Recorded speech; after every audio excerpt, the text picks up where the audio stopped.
तुम मेरी मदद कर दो। मेरे ऊपर एक शेर ने हमला किया है। मेरी बछड़ी को मैंने झाड़ियों के पीछे छुपा दिया है। तुम उसकी देखभाल करो। भगवान तुम्हारा भला करेगा। कभी कोई तकलीफ नहीं होगी। तुम तो बोलती हो, तुम कोई साधारण गाय नहीं लगती। मैं साधारण गाय नहीं हूँ।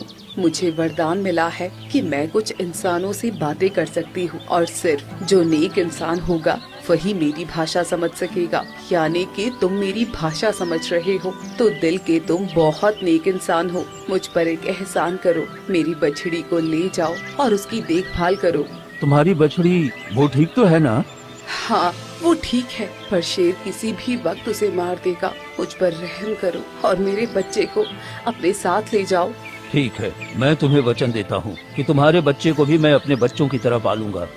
तभी झाड़ियों से एक छोटा बछड़ा बाहर आता है। तभी गाय की मृत्यु हो जाती है।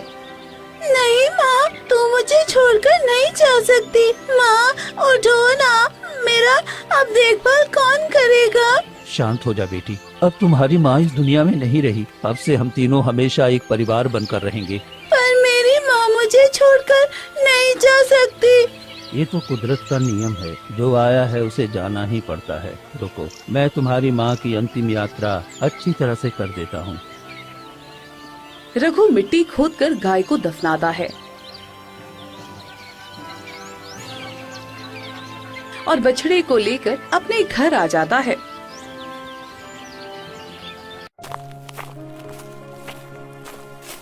पिताजी, पिताजी, आपके आने में इतना वक्त कैसे लग गया? आप ठीक तो है ना? हाँ, मैं बिल्कुल ठीक हूँ बेटा। और देखो बेटा, तू कहता रहता था ना तेरा कोई अच्छा दोस्त नहीं है। मैं तुम्हारे लिए एक अच्छा दोस्त लेकर आया हूँ। क्या सच में पिताजी? कहाँ है मेरा दोस्त? ये देखो, एक बछड़ी है, एक गाय का बच्चा है जो बिल्कुल अनाथ है। अब हम तीनों एक परिवार की तरह रहेंगे। क्या सच में? तब तो बहुत मजा आएगा पिताजी। लेकिन ये देख नहीं सकता है। नहीं, ये देख नहीं सकता, ये जन्म से ही अंधा है। इसलिए अब से तुम दोनों एक अच्छे दोस्त की तरह पूरी जिंदगी साथ रहना, और कभी मुझे कुछ हो जाए तो तुम दोनों अलग मत होना। मैं वचन देती हूँ कि मैं तुम्हारे बेटे को कभी कुछ नहीं होने दूंगी और हम दोनों एक अच्छे दोस्त की तरह हमेशा साथ रहेंगे।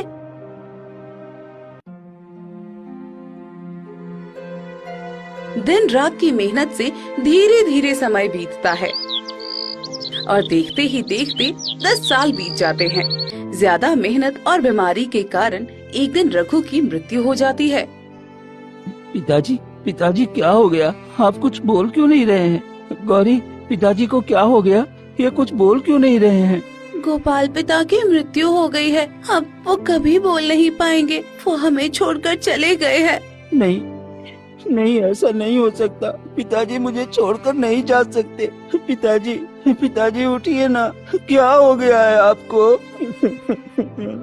गोपाल फूट फूट कर रोने लगता है। ये आवाज सुनकर गांव वाले आ जाते हैं।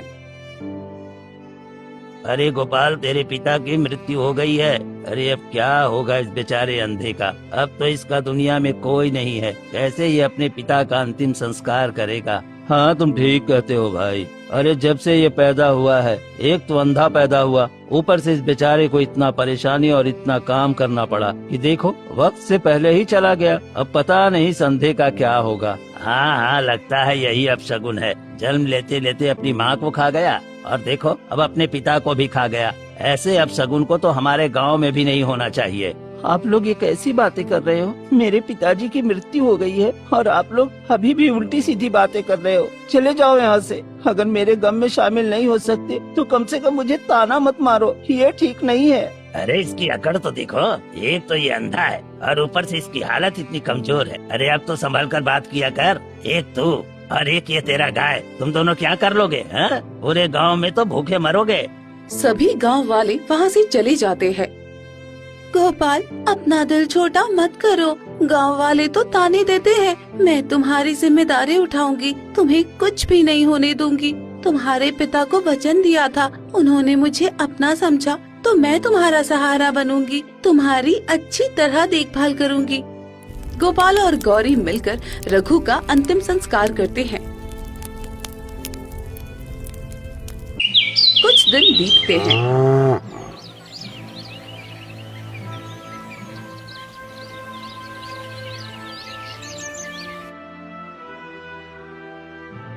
गौरी, मुझे बहुत जोर की भूख लगी है और मुझे कुछ भी दिखाई नहीं दे रहा। तो मैं क्या बनाऊं, क्या खाऊं, मुझे कुछ समझ में नहीं आ रहा है। मैं कुछ खाने का इंतजाम करके आती हूँ। गौरी घर से निकलकर गांव वालों के पास जाकर खड़ी हो जाती है। कोई कुछ खाने को दे दो।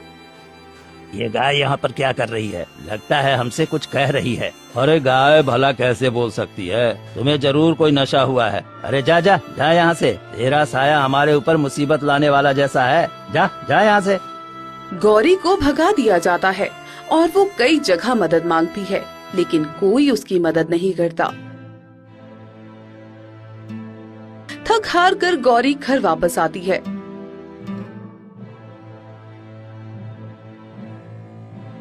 क्या हुआ गौरी, कहीं कुछ खाने का इंतजाम हुआ क्या? मैंने गांव वालों से मदद मांगी पर कोई मेरी बात नहीं समझता, क्योंकि किसी के दिल में दया और प्रेम है ही नहीं। सब छल कपट से भरे हुए हैं। ये मेरी भाषा सिर्फ तुम और तुम्हारे पिता ही समझते थे और कोई नहीं। दिन बीतते हैं और दोनों की हालत दिन ब दिन खराब होती जाती है।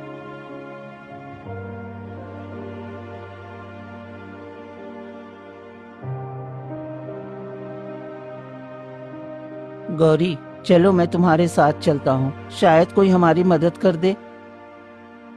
दोनों एक गांव वाले के पास जाकर कहते हैं,